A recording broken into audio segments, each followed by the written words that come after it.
ಚಿಕ್ಕಮಗಳೂರು ಜಿಲ್ಲೆಯ ತರೀಕೆರೆ ತಾಲೂಕಿನ ಗೇರುಮರಡಿ ಗ್ರಾಮದ ಗೊಲ್ಲರಹಟ್ಟಿ ಬಡಾವಣೆಗೆ ದಲಿತ ಯುವಕ ಕೆಲಸಕ್ಕೆ ಹೋಗಿದ್ದನ್ನೇ ನೆಪ ಮಾಡಿಕೊಂಡು ಬಡಾವಣೆ ಮೈಲಿಗೆಯಾಗಿದೆ ಎಂದು ಆರೋಪಿಸಿ ಹಲ್ಲೆ ಮಾಡಿದ್ದಲ್ಲದೆ ಆತನಿಂದ ದಂಡ ವಸೂಲಿ ಮಾಡಿದ ಆಘಾತಕಾರಿ ಘಟನೆ ಬೆನ್ನಲ್ಲೇ ಇದೀಗ ಈ ಬಡಾವಣೆ ನಿವಾಸಿಗಳು ಮತ್ತೊಂದು ಅಮಾನವೀಯ ಮೌಢ್ಯಾಚರಣೆ ನಡೆಸುತ್ತಿರುವ ಬಗ್ಗೆ ಆರೋಪಗಳು ಕೇಳಿಬಂದಿದೆ. ಗೊಲ್ಲರಹಟ್ಟಿ ಬಡಾವಣೆಯ ನಿವಾಸಿಗಳು ಮೈಲಿಗೆ ಕಾರಣಕ್ಕೆ ಶಾಲೆಗೆ ಹೋಗುವ ತಮ್ಮ ಮಕ್ಕಳ ಕಾಲಿಗೆ ಚಪ್ಪಲಿ ಶೂಗಳನ್ನು ಧರಿಸಲು ಬಿಡ್ತಾ ಇಲ್ಲ. ಇದರಿಂದ ಬಡಾವಣೆಯಲ್ಲಿರುವ ಶಾಲಾ ಮಕ್ಕಳು ಸರ್ಕಾರ ನೀಡಿರುವ ಶೂಗಳನ್ನು ಧರಿಸದೆ ಶಾಲೆಗೆ ಹೋಗ್ತಾ ಇದ್ದಾರೆ. ಚಪ್ಪಲಿ ಅಥವಾ ಶೂಗಳನ್ನ ಧರಿಸಿದ್ರೆ ಗ್ರಾಮ ದೇವರು ಹಾಗೂ ಬಡಾವಣೆ ಮೈಲಿಗೆಯಾಗುತ್ತದೆ. ಮೈಲಿಗೆಯಾದಲ್ಲಿ ಅದರ ದೋಷ ಪರಿಹಾರಕ್ಕೆ ಹಣ ಖರ್ಚು ಮಾಡಬೇಕು. ಆ ಕಾರಣಕ್ಕೆ ಪೋಷಕರು ತಮ್ಮ ಮಕ್ಕಳಿಗೆ ಶೂ ಹಾಕಲು ಬಿಡದೆ ಬರಿಗಾಲಲ್ಲೇ ಶಾಲೆಗೆ ಕಳುಹಿಸುತ್ತಿದ್ದಾರೆ ಎಂಬ ಬೆಚ್ಚಿ ಬೀಳಿಸುವ ಮಾಹಿತಿ ಹೊರಬಂದಿದೆ. ಇಂತಹ ಅನೇಕ ಮೌಢ್ಯಾಚರಣೆಗಳು ಹಾಗೂ ಅಸ್ಪೃಶ್ಯತೆ ಆಚರಣೆಯಂತಹ ಅಮಾನವೀಯ ಘಟನೆಗಳು ಗೊಲ್ಲರಹಟ್ಟಿಗಳಲ್ಲಿ ಸಾಮಾನ್ಯವಾಗಿದ್ದರೂ ಇದರ ವಿರುದ್ಧ ಯಾರೂ ಮಾತನಾಡುತ್ತಿಲ್ಲ. ಪರಿಣಾಮ ಸಮುದಾಯದ ಜನರಲ್ಲಿ ಇಂತಹ ಮೌಢ್ಯಾಚರಣೆಗಳು ಹೆಚ್ಚುತ್ತಿವೆ ಎಂದು ಗ್ರಾಮದ ಅಕ್ಕಪಕ್ಕದ ನಿವಾಸಿಗಳು ಹಾಗೂ ದಲಿತ ಸಂಘಟನೆಗಳ ಮುಖಂಡರು ಆರೋಪಿಸಿದ್ದಾರೆ. ಈ ಘಟನೆ ಸಂಬಂಧ ವಾರ್ತಾಭಾರತಿ ಸೇರಿದಂತೆ ಕೆಲ ಮಾಧ್ಯಮ ಪ್ರತಿನಿಧಿಗಳು ವಾಸ್ತವಾಂಶ ತಿಳಿಯುವ ನಿಟ್ಟಿನಲ್ಲಿ ಶನಿವಾರ ಗ್ರಾಮಕ್ಕೆ ಭೇಟಿ ನೀಡಿದ್ದ ವೇಳೆ ಈ ಆರೋಪ ಸಂಬಂಧ ಶಾಲೆಯ ಶಿಕ್ಷಕರು ಹಾಗೂ ತರೀಕೆರೆ ತಾಲೂಕಿನ ಕ್ಷೇತ್ರ ಶಿಕ್ಷಣಾಧಿಕಾರಿ ಈ ಆರೋಪಗಳೆಲ್ಲ ಸತ್ಯಕ್ಕೆ ದೂರವಾದ ಸಂಗತಿ ಎಂದು ಹೇಳಿದ್ದಾರೆ. ಈ ಬಗ್ಗೆ ಶಾಲೆಯ ಮಕ್ಕಳನ್ನ ಪರಿಶೀಲಿಸಿದ ಸಂದರ್ಭ ಶಾಲೆಯಲ್ಲಿರುವ ಸುಮಾರು 70 ಮಕ್ಕಳ ಪೈಕಿ 6 ಮಕ್ಕಳು ಬರಿಗಾಲಿನಲ್ಲಿ ಬಂದಿದ್ದು, ಈ ಮಕ್ಕಳನ್ನ ಮಾತನಾಡಿಸಿದಾಗ ಚಪ್ಪಲಿ ಕಿತ್ತು ಹೋಗಿದ್ದರಿಂದ ಹಾಗೆಯೇ ಬಂದಿದ್ದೇವೆ, ನಮ್ಮ ಬಳಿ ಸರ್ಕಾರ ನೀಡಿರುವ ಶೂ ಇದೆ, ಇವತ್ತು ಶೂ ಹಾಕುವಂತಿಲ್ಲ, ಚಪ್ಪಲಿ ಹರಿದಿದ್ದ ಕಾರಣಕ್ಕೆ ಬರಿಗಾಲಿನಲ್ಲಿ ಬಂದಿದ್ದೇವೆ, ಸೋಮವಾರ ಸಮವಸ್ತ್ರ ಇದೆ, ಅಂದು ಶೂ ಹಾಕಿಕೊಂಡು ಬರುತ್ತೇವೆ ಎಂದು ಪ್ರತಿಕ್ರಿಯಿಸಿದ್ದಾರೆ. ಆದರೆ ದಲಿತ ಸಂಘಟನೆಗಳ ಮುಖಂಡರು ಇದನ್ನ ನಿರಾಕರಿಸಿದ್ದಾರೆ. ಗ್ರಾಮದಲ್ಲಿ ಚಪ್ಪಲಿ ಹಾಕದೆ ಹೋಗುವ ಮೌಢ್ಯಾಚರಣೆ ಈಗಲೂ ಇದೆ ಎಂದು ವಾರ್ತಾಭಾರತಿ ಜೊತೆ ಮಾತನಾಡುತ್ತಾ ಹೇಳಿದ್ದಾರೆ. ತರೀಕೆರೆ ತಾಲೂಕು ಗೇರುಮರಡಿ ಗ್ರಾಮ ಗೊಲ್ಲರ ಬೀದಿಯಲ್ಲಿ ಈಗಲೂ ಸಹ ಅಸ್ಪೃಶ್ಯತೆ ಆಚರಣೆ ನಡೀತದೆ ಮತ್ತು ಅಲ್ಲಿರುವ ಶಾಲೆ ಮಕ್ಕಳು ಅವರ ಗೊಲ್ಲದ ಸಮುದಾಯದ ಮಕ್ಕಳೆಯ ಶೂನ ಹಾಕೊಂಡು ಶಾಲೆಗೆ ಹೋಗಂಗಿಲ್ಲಂತೆ. ಆ ರೀತಿಯೆಲ್ಲ ಅಸ್ಪೃಶ್ಯತೆ ಆಚರಣೆ ಅವ್ರ ಮಕ್ಕಳಿಗೂ ಸಹ ಮಾಡ್ತಾ ಇದ್ದಾರೆ. ಮತ್ತು 15 ಜನ ಆರೋಪಿಗಳಲ್ಲಿ 4 ಜನ ಮಾತ್ರ ಬಂಧಿಸಿದ್ದಾರೆ. ಇನ್ನು ಮಿಕ್ಕಿದ ಆರೋಪಿನ ಬಂಧಿಸೋಂಥ ಕೆಲಸವನ್ನು ಇಲಾಖೆ ಮಾಡಬೇಕು. ಶಾಂತಿ ಸಭೆಯನ್ನು 7/1/2024 ಶಾಂತಿ ಸಭೆ ಕರೆದಿದ್ದಾರೆ ತಾಲೂಕು ಆಡಳಿತದಲ್ಲಿ. ನಾವು ಹೋಗಿರೋದಕ್ಕೆ, ನಾವು ಪ್ರತಿಭಟನೆ ಮಾಡಿರೋದಕ್ಕೆ ಆ ಗ್ರಾಮದ ದೇವಾಲಯಕ್ಕೆ ಇಲ್ಲಿವರೆಗೂ ಪೂಜೆ ಸಲ್ಲಿಸಿಲ್ಲ.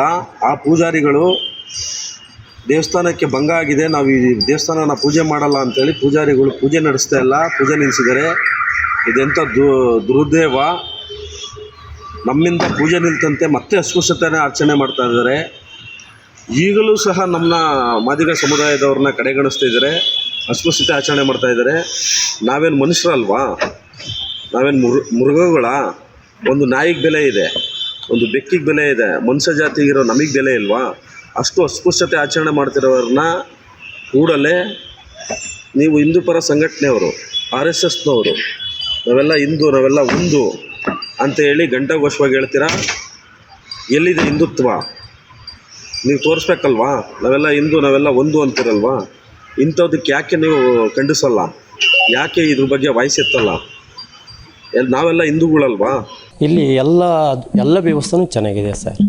ಇಲ್ಲಿ ಯಾವುದೇ ರೀತಿ ಮಕ್ಕಳಿಗೂ ಚಪ್ಪಲಿ ಹಾಕಿ ಇವತ್ತಿನ ವಿಚಾರ ಏನಿದೆ ಸರ್, ಎಲ್ಲ ಮಕ್ಕಳು ಹಾಕೊಂಬರ್ತವೆ, ಶೂನು ಹಾಕೊಂಬರ್ತವೆ. ವಾರದಲ್ಲಿ 5 ದಿನ ಶೂ, 1 ದಿನ ಚಪ್ಪಲಿನ ಹಾಕೊಂಬರ್ತಾರೆ.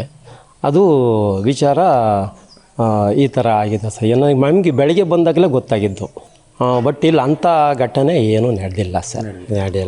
ಶಾಲೆ ಒಳಗಂತ, ಶಾಲಾ ಪ್ರಿಮಿಸಸ್ ಒಳಗೆ ಯಾವುದೇ ರೀತಿಯ ಆ ಮಕ್ಕಳಿಗೂ ಈ ಥರ ಈ ಚಪ್ಪಲಿ ಹಾಕೊಂಬರ್ಬಾರ್ದು, ಶೂ ಹಾಕೊಂಬರ್ಬಾರ್ದು ಅಂಥದ್ದೇನೂ ಇಲ್ಲ ಸರ್. ಇಲ್ಲಿ ಭೇದ ಭಾವ ಏನೂ ಇಲ್ಲ, ಕರೆಕ್ಟಾಗಿ ಹಾಕೊಂಬ. ಇಲ್ಲಿ ಮಕ್ಕಳು ಮಾತ್ರ ವಾರದಲ್ಲಿ 5 ದಿನವೂ ಶೂ ಹಾಕ್ಯಂಬರ್ತಾರೆ ಸರ್. ಅಕಸ್ಮಾತ್ ಹುಡುಗರು ಹಾಕ್ಯಂಬರ್ರೆ ನಮ್ಮ PT ಮಾಸ್ಟ್ರು ಮನೆಗೂ ಹಾಕ್ಯಂಬರಕ್ಕೆ ಹೇಳ್ತಾರೆ ಸರ್. ಹಾಕ್ಯಂಬರ್ತಾವೆ, ಆಲ್ಮೋಸ್ಟ್ ಎಲ್ಲ ಹಾಕ್ಯಂಬರ್ತಾರೆ ಸರ್. ಚಪ್ಪಲಿನೂ ಹಾಕ್ಯಂಬರ್ತಾರೆ, ಏನೋ ಅನಿವಾರ್ಯ ಕಿತ್ತೋಗಿರ್ತವೆ, ಮರ್ತು ಬಂದಿರ್ತಾರೆ, ಆ ಥರ. ಇದೇ ಬರಿಗಾಲಲ್ಲಿ ಅಂತಿದ್ರಲ್ಲ, ನನಗೆ ಆಶ್ಚರ್ಯ ಆಗಿ ಇವತ್ತು ಈ ಶಾಲೆಗೆ ಬಂದು ನೋಡಿದಾಗ ಇಲ್ಲಿ ದೈಹಿಕ ಶಿಕ್ಷಣ ಶಿಕ್ಷಕರು ಅವರಿಗೆ ಲಘು ವ್ಯಾಯಾಮ ಮಾಡಿಸ್ತಾಯಿದ್ರು. ಆ ಸಂದರ್ಭದಲ್ಲಿ ಗಮನಿಸಿದ್ವಿ ಹಾಗೇನೆ ನೋಡೋಣ ಅಂತ. ತಕ್ಷಣಕ್ಕೆ ನಮಗೆ ಒಂದು 4 ಮಕ್ಕಳು ಚಪ್ಪಲಿ ಹಾಕ್ಕೊಳ್ಳದೇ ಇರೋರು ಕೂಡ ಕಂಡು ಬಂದರು. ಆಯಿತು ಅಂತ ಅದು ಮುಗಿದ ಮೇಲೆ ಪ್ರತಿ ಕ್ಲಾಸ್ ರೂಮ್ಗೂ ವಿಚಾರ ಮಾಡಿದ್ವಿ. 4 ಮಕ್ಕಳು ಇಲ್ಲ ನಮಗೆ ಚಪ್ಪಲಿ ಕಿತ್ತೋಗಿತ್ತು ಸರ್, ಇವತ್ತು ಯೂನಿಫಾರ್ಮ್ ಅಲ್ಲ ಕಲರ್ ಡ್ರೆಸ್ಸು, ಶೂ ಹಾಕ್ಕೊಂಡು ಬರಲ್ಲ ಕಲರ್ ಡ್ರೆಸ್ ಸರ್, ನಾವು ಚಪ್ಪಲಿ ಹಾಕ್ಕೊಂಡು ಬರ್ತಿದ್ವಿ, ಕಿತ್ತೋಗಿದ್ದಕ್ಕೆ ಹಾಗೆ ಬಂದಿದ್ವಿ ಅಂತ 4 ಮಕ್ಕಳು ಕೂಡ ಹೇಳಿದರು. ಆಮೇಲೆ ಇನ್ನೆರಡು ಮಕ್ಕಳು 2ನೇ ತರಗತಿಯಲ್ಲಿ ಏನಿದ್ರು, ನಾನು ಅದನ್ನ ಅವ್ರನ್ನ ಮಾತಾಡ್ತಿಲ್ಲ ಗಮನ ಅದು ಇದಾಗಲಿಕ್ಕೆ. ಇಷ್ಟು ಬಿಟ್ಟರೆ ಉಳಿದ ಎಲ್ಲ ಮಕ್ಕಳು ಕೂಡ ಚಪ್ಪಲಿ ಹಾಕ್ಕೊಂಡು ಬಂದಿದ್ರು. ಯೂನಿಫಾರ್ಮ್ ಇದ್ದ ದಿನ ಅವರು ಖಂಡಿತವಾಗಲೂ ಶೂವನ್ನು ಹಾಕ್ಕೊಂಡು ಬರ್ತಾರೆ. ಸರ್ಕಾರದಿಂದ ಬರುವ ಯಾವುದೇ ಸವಲತ್ತುಗಳು ಮಕ್ಳಿಗೆ ತಲುಪಬೇಕು ಮತ್ತು ಅದನ್ನು ಬಳಸಬೇಕು, ಬರೀ ತಲುಪಿ ಮನೆಗೆ ಇಟ್ಕೊಂಡ್ರೆ ಆಗೋದಿಲ್ಲ, ಅದನ್ನು ಮಾಡ್ತಾ ಇದ್ದಾರೆ ಶಿಕ್ಷಕರು ಕೂಡ.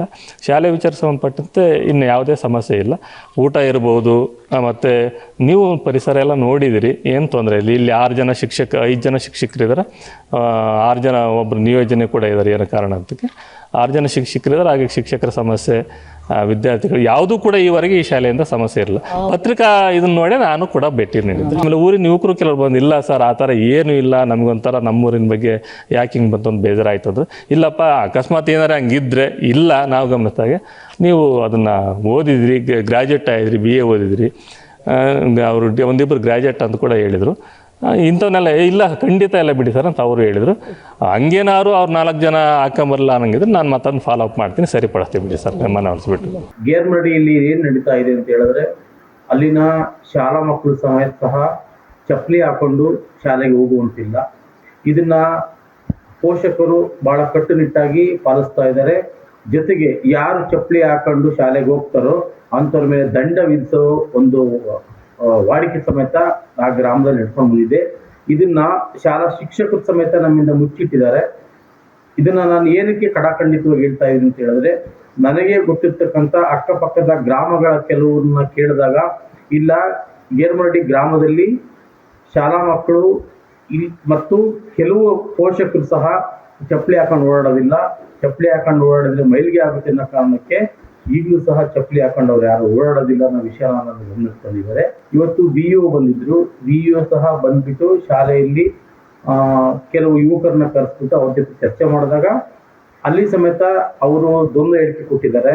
ಸ್ಥಳೀಯರು ಅವ್ರಿಗೆ ಏನು ಹೇಳ್ತಾ ಇದ್ದಾರೆ, ಇಲ್ಲ ಇವತ್ತು ಶಾಲೆಯಲ್ಲಿ ಯೂನಿಫಾರ್ಮ್ ಇಲ್ಲ, ಅನ್ಯೂನಿಫಾರ್ಮ್ ಇರೋದ್ರಿಂದ ಇವತ್ತು ತುಂಬ ಜನ ಮಕ್ಕಳು ಶೂಗಳನ್ನ ಹಾಕೊಂಡು ಬಂದಿಲ್ಲ, ಕಲರ್ ಡ್ರೆಸ್ ಆಗಿರೋದ್ರಿಂದ. ಆದರೆ ಯೂನಿಫಾರ್ಮ್ ಇದ್ದಾಗ ಸರ್ಕಾರ ಕೊಟ್ಟಿರ್ತಕ್ಕಂಥ ಶೂ ಸಾಕ್ಸ್ಗಳನ್ನ ಧರಿಸಿ ಯೂನಿಫಾರ್ಮ್ ಹಾಕೊಂಡು ಕಡ್ಡಾಯ ಬರ್ತಾರೆ ಅಂತಲೂ ಹೇಳಿಕೆ ಕೊಟ್ಟಿದ್ದಾರೆ.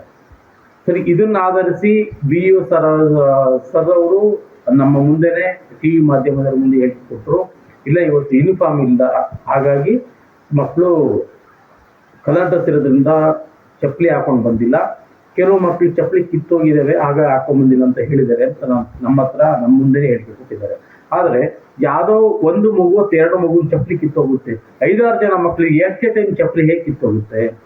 ಇದನ್ನ ಆಲೋಚನೆ ಮಾಡಿದ್ರೆ ಗೊತ್ತಾಗ್ತದೆ ಇಲ್ಲಿ ಯಾವ ಲೆವೆಲಿಗೆ ಈ ಪ್ರಕರಣಗಳನ್ನ ಮುಚ್ಚಿಟ್ಟು ಅಲ್ಲಿನ ಶಾಲಾ ಶಿಕ್ಷಕರಾಗಿರ್ಬೋದು ಅಥವಾ BO ಅವರಾಗಿರ್ಬೋದು ತಪ್ಪು ಹೇಳಿಕೆಗಳನ್ನ ಕೊಡ್ತಾ ಇದ್ದಾರೆ ಮೀಡಿಯಾ ಮುಂದೆ ಅನ್ನೋದು ಸ್ಪಷ್ಟವಾಗಿ ಎದ್ದು ಕಾಣ್ತದೆ.